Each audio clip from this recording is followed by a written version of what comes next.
Common Man's Campaign manifesto nene nenja kuita munaku 10 zokka nga tukuto obuyinza ekisooka ngenda kujja Uganda mu East African Community. That is number 1. Kenya, Tanzania batunyunyuta bunyunyusi. Mwalebe Tanzania ngekubye n'abakozi bafe. Omukago tubagala na Congo na South Sudan. Mugama tukola akatala akawomu ne Kenya ngebi yo yeina byereta wano kutwira byotwala waabo obona. Kenya bwebe ino omusana ngwayase ngenjala ekikubye yekitaga kasoli wa Uganda. Bwebaza nega tumuganye wa Uganda alimu eddagala. Bwefuna amajinga gafe gagana. Wano bagala okimumanda tuoche ebira byaffe tubimalewo tubibawo. Kenya tubintu byawo tubijjeko omusoro. Mulimu mumu abayivu abagambwe ino omwalo gwe Mombasa bwegugala naffe tugale Marabane border weyise byamaguzi bya Uganda Congo na wano. So Marabane busi tugenda kujja Uganda mu East African Community. Tugenda gobo olulimi Oluswahili wano. Twagala Lufaransa. Olulimi Oluswahili tulina but amwanga gatwetolodde Congo, Central African Republic, Congo Brazzaville, North Africa batokozesa Lufaransa, Burundi. Abaana bo okufuna emirimu wetaaga bamanyi oluzungu Olufaransa. That's number 1. 2, kyekisembayo universal health care. Health for those without wealth. Nti obulamu eri abo abatalina bugagga. Tulina kye tuyita the Maputo Convention. Convention yeyo ndagaano. Conventions ndagaano za nsi yonna na za nsi za njawulo. Uganda is a signatory to that convention. Maputo Convention egambe certain percentage of our national budget etekebwe mu byobulamu, and that is 13%. Uganda yaganda to implement that ndipo tebalina sente. Tugambe ekyo bwe kiba kibalemye. Sente ziteeka ku budget zijja kuyinza okupati tuyina sente. Tugenda kusaba na Uganda tukole cost sharing. Buli muna Uganda asasule emitwalo 2 ajanjabibwe omwaka gwonna. Mukirabanga ekirooto naye abantu miliyoni 4 basasula emitwalo 2 buli mu. Government neyongerezaako. Si buli bonna nti bajja kulwala.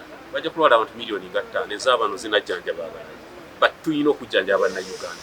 Bana Uganda balwadde bafa nga tebalina nakufa. Ekisemberayo ddala be baana bafa bagende Bulaaya mu buddu. Amini ebwewarabu mu buddu. Twetaaga emirimu gy'ebweru. Batwagala president yennyini nga tatumira minister ba labor, minister waki. President yennyini agenda negotiating n'amawanga ago. Tuyina abaana abasomye bangi bagende ebweru. President atwale curriculum zaffe aziraga amawanga ago. Abaana bajjanga bayivu mbawe white collar jobs. Niyo mwana n'omutwala omwana alina master's degree n'akola bwa sikaali. So tugenda kwongera okulungamya emirimu gy'ebweru. So ladies and gentlemen, saagala kubamalira budde. Deployment ya UPDF ejja kusigala nga bweri mu region naye ng'ejja kwongezebwa mu size bwe tukwata obuyinza. However, okwawukana ne President Museveni ffe buli UPDF wenda erinnya n'omusuubuzi waffe.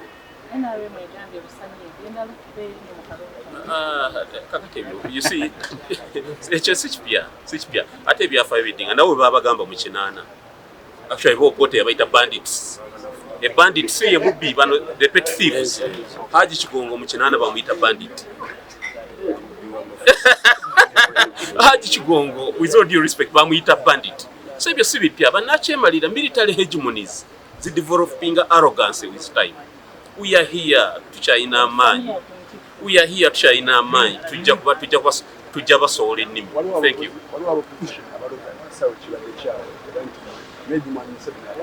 That is another doctrine of naivety.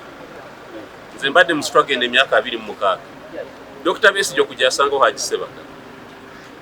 Oweekitiibwa Bobi Wine okujja asangawo Besigye. Ani gwe baagula kwabo. That's naivety. South Africa, ebibiina ebyanunula South Africa okuva mu bakavulu tekyali kimu. Teri ANC yokka. Go and make research. Cyril Ramaphosa, the current president, he was a trade unionist. He joined ANC in 92. Struggles in the military hegemonies. Eno mere ya muwogo n'atali Maria. Kakati wowe oyagala nkola research. Ebibiina by'opposition byonna agenda otambule ng'ofuluma Buganda. Roots zonna. Bw'ovuga n'otukeeka ng'ebipande webikoma. Eby'opposition. Bw'ovuga n'omalako Masaka ebipande webikoma. Kati mwogera ki? Tetuyina gwe tulwanyisa tuze kujjako President Museveni. Wono bikoma Luweero. Kati gulu yo tugireka Arua. Tetugenda, it's a misventure. Quote me right. It's a misventure to put all our eggs in one basket, and we shall not do that. Ongerezaako katini. Waliwo katini ketwongerezaako police ya health, public police, Mr. President gyayogeddeko. Mu government ya Common Man's Party buli mukungu wa gavumenti yenna bagenda mujjanjabira mu district mwava singa aba alwadde.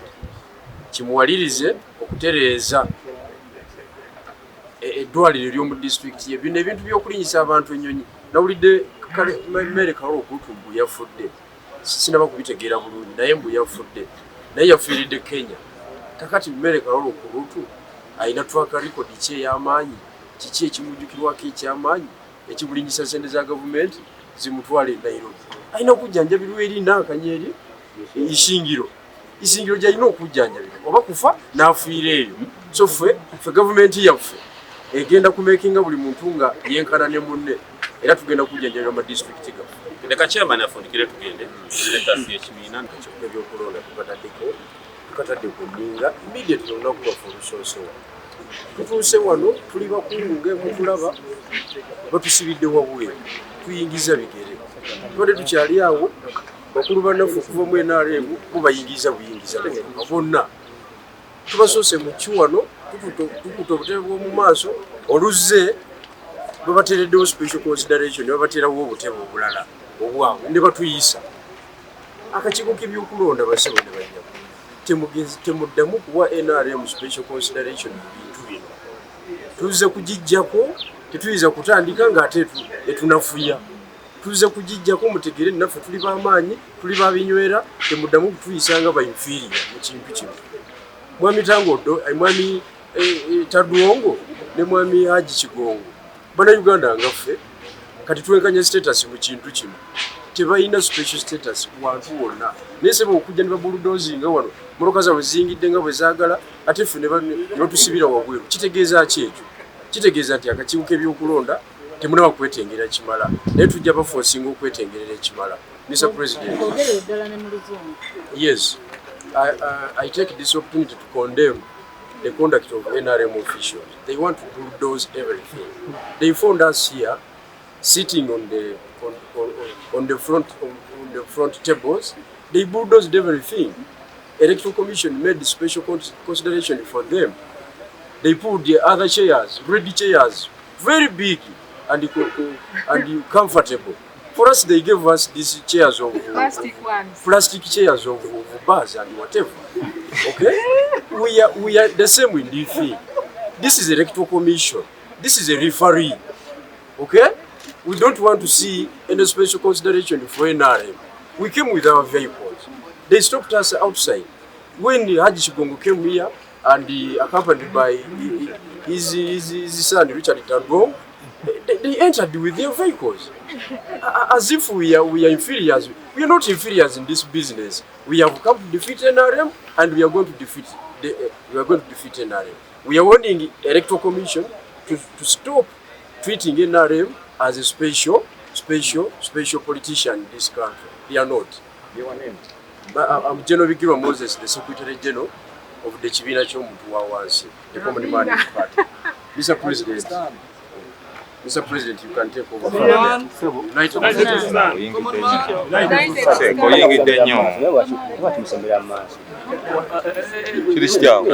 the Secretary General.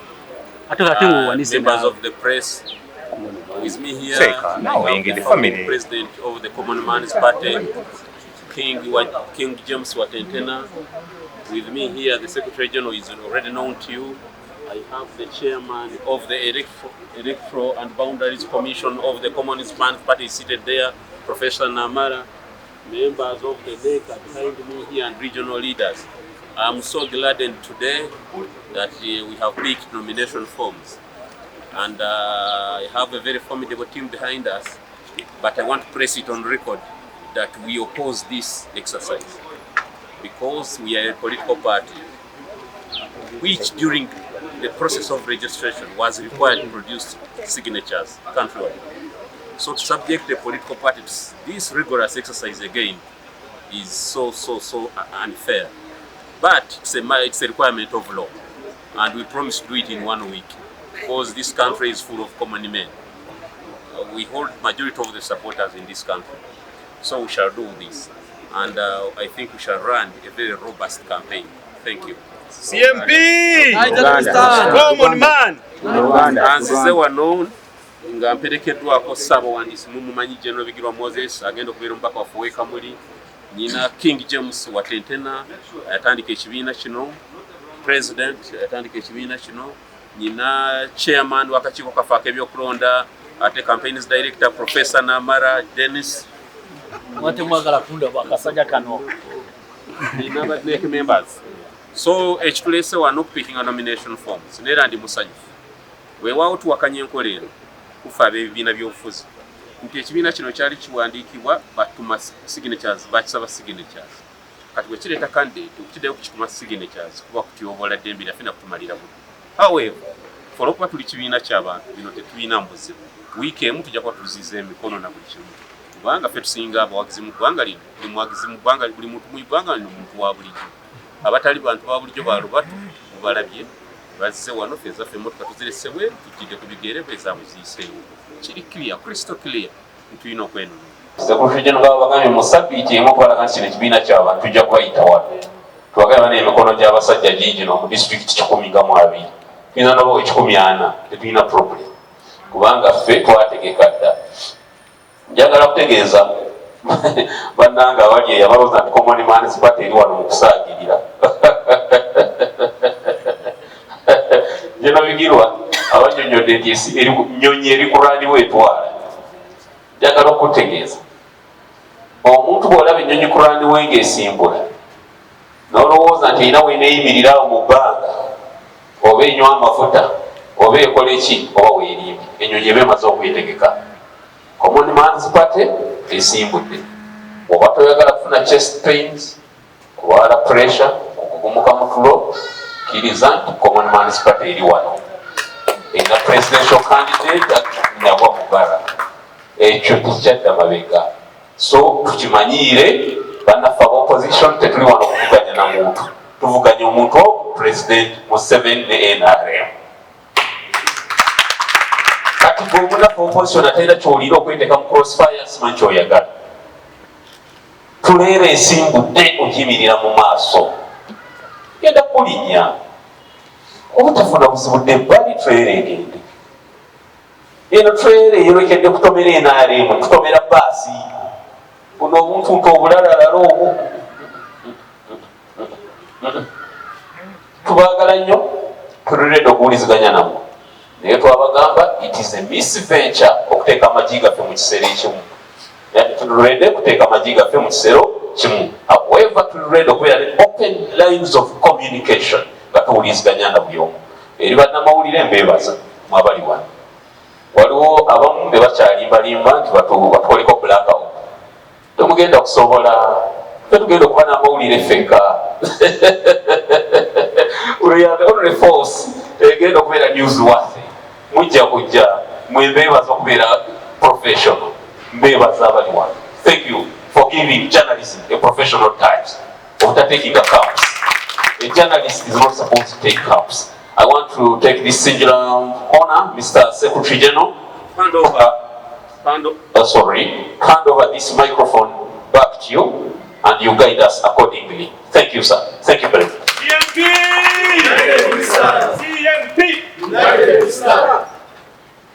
Mr. President, sebo webali nnyo webali ddala ab'obugambo obwotuwaddeyo tuli wano akaseera katono ng'etubagambye naye naye katwala omukisa guno okuddamu okwaniriza abakyala nga bakulembeddwa n'abakyala mwekubireko mu ngalo bamaama. Ekibiina kiggumidde era oyo anaatuyisamu amaaso tumusaasira ayinza obutasobola kubanga ffe tusimbudde nga bwe tugambye. Kakati mu kiseera kino bannamawulire sibe bamwe naye ekibuuzo kimu ku bibiri naye ffe twagala kusimbula kuva wano getupiikinga empapula ngere tutandike okukola emirimu egy'okunomera sigirica amangu ddala.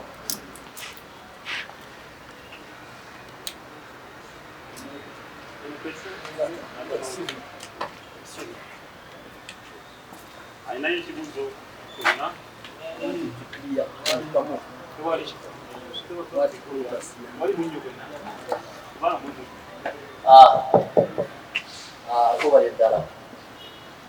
President. You know, as a professor, njagala kukola summary gyenkola today saagala abantu baba mistaking oba misguiding oba what brought us here is very simple, the love of the common man brought us here. CMP. The professor babeera brief bwe batyo era point evuddeyo bulungi, the love of the common man kye kikulu nnyo. Kakati ekirala kitwagala era okubategeeza, twalabye kaliba y'abantu abajjayo forms olunaku lwajjo. Tulowooza nti abamu baali badde bamemba ba Common Man's Party ku mitendera gya wansi eno. So bannayuganda mwesotingi nga bukyali, twogera ku bwa pulezidenti bwa Uganda, tetwogera ku bwa kansala bwe Kawempe oba bwe Kamuli. Bannayuganda ebintu ebimu bikole ki obijjemu omuzannyo. Twogera ku bwa pulezidenti bwa Uganda, waliwo abantu benalabye mujje mu Common Man's Party tubawe ebifo byemukola ki byemugwanira. Mugenda kwonona ekintu kifuuke kyakuzannya buzannyi kino. Waliwo waffe engato zebayita guluweera zetangira oba engato zebakola mipiira gy'emmotoka nga giweddeko. Kyetusobola basibo ne bannyabo eno serious business mujje mu kibiina ky'omuntu wa wansi tubawe ebifo ebitegeerekeka musabinga eggwanga lyawo. Naye sebo okubeera kusobola bwa kansala bwamuluka ate ne tukola wali nti okimye foomu nedda sebo eggwanga muliwo ekitiibwa. Mwebale nnyo mwebale ddala mukkirize tuve wano. Ekibuuzo esebo mulizaawo. Mr. Chairman, my senior brother, King James Watentena, with your beautiful wife, who as well acts as our Deputy Secretary General, Madam Watentena, our distinguished Secretary General, the incoming Member of Parliament, Kamuli Municipality, the various Deputy Presidents present, our Deputy President in charge of Uganda, Sheikh Habib, our Deputy President in charge of Eastern Uganda, my brother Taminwa Mulwani, the Chairperson of the Independent Electoral and Boundaries Commission, Stroke Campaigns Director, Professor Namara, ladies and gentlemen, members of NEC present, the various regional chairpersons present, whom I will request to stand up for recognition, the Chairman Ankole Region, the Chairman Binyoro Region, the Chairman Toro, my brother Mugabe Hussein, who is Secretary General Council, stand up for recognition. I think other chairpersons are on their way. We have the incoming Member of Parliament, Butevo constituency, my brother, stand up for recognition. My envoy, my brother Abdallah, it's bad manners for an envoy to sit very far from the president. Yes, you should always find where to sit. A bit nearer. The youth leader, one of our eminent leaders at the party headquarters, Atenyi, the retired civil servant. Council Samba, representing the legal fraternity, the incoming chairman, Butambala District, CMP. United we stand. Ladies and gentlemen, we gather here today to write another page in the history of this country. Professor Namara once told me that history is nothing else but experiences of the past. They help us shape the present and help us predict the future. Professor, kindly allow me to make some addendum on that, on what you told me. History, as I earlier said, has a notorious habit of repeating itself. The struggle we are embarking on today is not less of precedents. It's quite preceded by a number of events in history. This struggle first happened 3,200 years ago, when the children of Israel gathered in their uniforms, the way we are dressed today, led by Moses. Moses is this one. Stand up. Yes. CMP! You see, this is history. Moses led the children of Israel. That's why he came first here, to the promised land. But it's not Moses. Moses never reached the promised land as the commander. He had to step aside so that the commander-in-chief comes in. Mr. Chairman, I want to put it clear that it's not the first time that a force of righteousness that is highly despisable can overrun forces of evil, arrogance, and that are presumed to be might and whatever. The kingdom of Judah, if I can remember very well, 3,500 years ago, surmounted the dictator of the day called Nebuchadnezzar. Am I right, Professor Namara?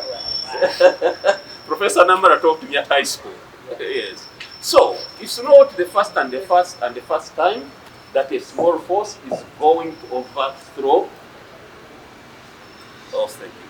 It's not the first time that a small force, despite the force, presumed to be weak, is going to overthrow the hegemony. In 1980, the NRM, then UPM, which was then a good party, before they became greedy, was a small force, was presumed to be a small force. Their leader had lost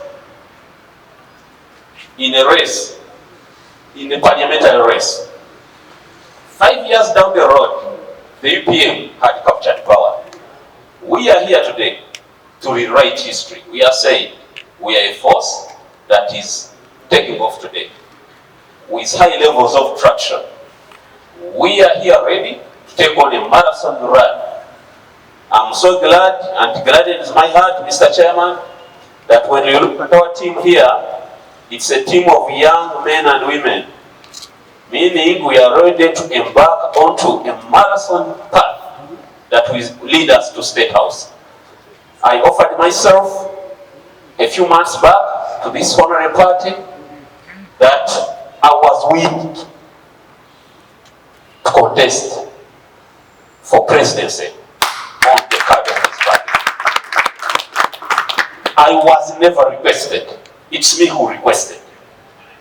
I want to put it clear. You know, politicians have that funny notion of saying people have requested me.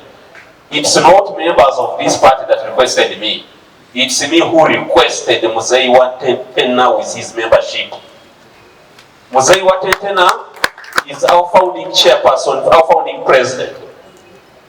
He is the founding president of this party. We went to a delegates conference. He stood down in favor of me.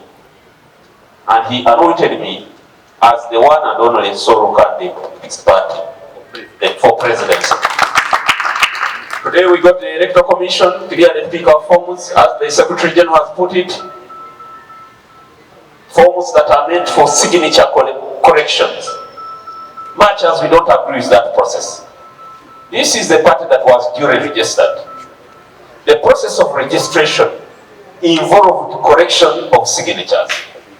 So it is just a wastage of time and operation for you to subject the same party to the same process that it concluded earlier when it is fielding a candidate. We disagree with that process. However, since it is a matter of law, we must present ourselves there, pick forms, we have the signatures. Members are all over. We are common men are all over the country. As the Member of Parliament and Secretary General put it, it will only take us 1 week to return the forms. Yeah, we are not a new formation, only that we have all been carrying out subterranean operations. We only came on top after concluding a number of arrangements. So njagala kugendako mu Luganda katono mbagambye bwe mbadde nzija wano nsoose kusaba bakulu kitiibwa Decorum. Ntandise ne chairperson w'ekibiina ne mukyala we ono omwami James Watente na King James yali president w'ekibiina kino. Bwe twamusaba ne tujoyininga ekibiina nakkiriza ne tugenda mu delegates conference. Mu delegates conference omwo naye neesimbyewo naye naye n'agamba nedda owabakyala tusanyusa okulaba common man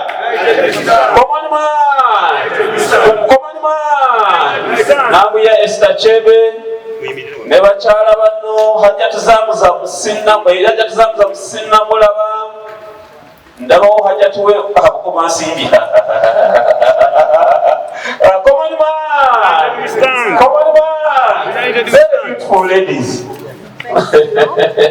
omuntu azanya ne common man zipate mwensekerera abasajja abawimba profesa tubalina abavubuka abato tubalina ebijujulu tubirina ng'oli agamba nti eno si mass party so tusanyusa okubalaba we mutuukiddeyo abakyala tuzamuzamu nkulaba common man banaye muwomye badde nnyonnyola abakyala we batuukidde ekibiina kino kyampa obuvunanyizibwa mu delegates conference obwokubeera president wakyo n'okubeera presidential candidate wakyo. Nabusaba busabi sibe bansaba fene tuli mu ebyo abannabyabufuzi bye beerimbikamu nti abantu bansabye no nze nasaba abamembazi ba mbadde mbagamba nti ebyafaayo bidiŋŋana. Profesa Namala yansomesa ebyafaayo naŋŋamba ebyafaayo si kirala kyonna wabula ebintu ebyakolebwa abaayitawo naye bituyamba okutereeza embeera gye tulimu wano ne bituyamba n'okumanya ekinaagwawo mu maaso. Ne mbagamba emyaka 32 emabega abaana ba Isirayiri baalinga ffewa nga balina nakyemaliya bwe baagala okusigukubula oba okuddukako bwe bayitanga Falaawo. Ayasooka ku podium okubayisa ku Red Sea naki bali okuyita Moses wuuno. Naye Moses ono si yagendanga kamanda okutuuka eri. Bwe yatuuka n'abayisa ku Red Sea Katonda n'agamba Moses Debali kamanda yeyongere. Kyetukoze kyenyi Moses yazze wano n'atugamba banaye tusituke tugende tunone forms. Katonda n'amugamba dda mu katebeko kamanda atuusa mu State House addeawo ebyafaayo. Naye mbategeeza waliwo abalowooza ntuli byakusaagirako. Naye mbagamba UPM mu 8 bwe kyali kibiina kirungi nga tekinayononeka fuuka NRM. Omukulembeze wakyo yali President Museveni. Ebiseera ebyo bamwambula n'akalulu k'obwMP. Buli omu ng'anyoma UPM kubanga waliwo ebibiina ebirala nga 2-3 byali birowooza nti by'amaanyi. Emyaka 5 mu maaso UPM yali mu gavumenti. So mbategeeza ebyafaayo bigenda kweddiŋŋana. History has a notorious habit of repeating itself. Tugenda ku kakiiko k'ebyokulonda okugyayo empapula z'okuŋŋaanya emikono. Si lwakuba tukikiririzaamu tukiwakanya. Kino ekibiina kyali kiwandiisibwa baakiragira kinoonye emikono eggwanga lyonna ne kiwandiisibwa. Katosobola kugamba kibiina ekyali kiwandiisibwa ne kireeta emikono ate bwe kireeta presidential candidate ate n'oddamu n'okituma emikono oba olimba. Oba obutali bwenkanya ate kyakumala biseera. Naye tetujja nsonga y'amateeka tetugenda kukituba.